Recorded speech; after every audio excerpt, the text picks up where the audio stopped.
Hey, thanks for joining us at Mums at the Table. Don't forget to subscribe to our Mums at the Table YouTube channel. I'm sitting here with Dr. Simone and we're going to be talking about separation anxiety.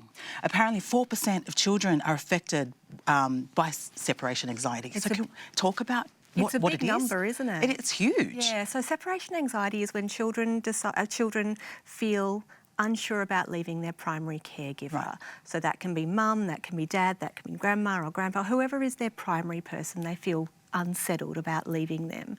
Now this can start as early as 8 months of age and can continue into sort of toddlerhood, even into sort of preschool and daycare type years as well. So this is something that can affect a lot of bubs. Right, and so are there ways that parents can prepare their kids for separation anxiety if they're in those situations, or what are the signs that parents should look for? So look, if your child is being really clingy to one particular person, then that could be an indicator that that's the person who they will be most distressed if they're separating from.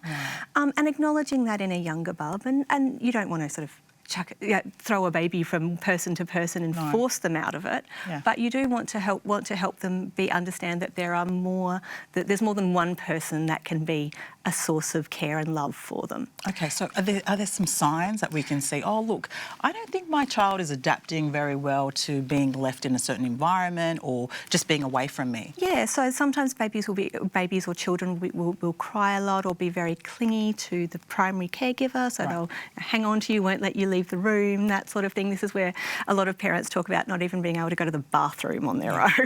I'm sure everyone can relate to that. Absolutely. Yeah. I guess the other time that this tends to be a real big problem is when children start in a new environment, particularly things like daycare and that sort of thing, where it's a completely new environment with new caregivers that the kids aren't used to. Yes. So that can take that can take a little bit out of both the parent and the child, and it can benefit from some planning ahead. Right. And so what steps as parents can we take to make sure that our kids are prepared for when they do start childcare? So take your child to the environment. Most childcares offer you an orientation time, so you can have some time where the child is there to get used to the environment. Make sure they've got a familiar toy or a comfort object that can help to keep them comfortable, and be very clear and tell them, even if it's a young child, tell them that you're going, but that you're coming back for them, and that can really help to let them settle into a new environment. So it's important that you do tell your child, I'm coming back. Absolutely. Don't worry, Mummy will be back. You've got this lovely person here looking after you, and I'm coming back for you. I think that's so important because so often you just see parents, you know, dump and run. Dump and run. Which is a strategy, but always be sure to reassure your child that you will come back. Yeah, and make sure it is a safe environment.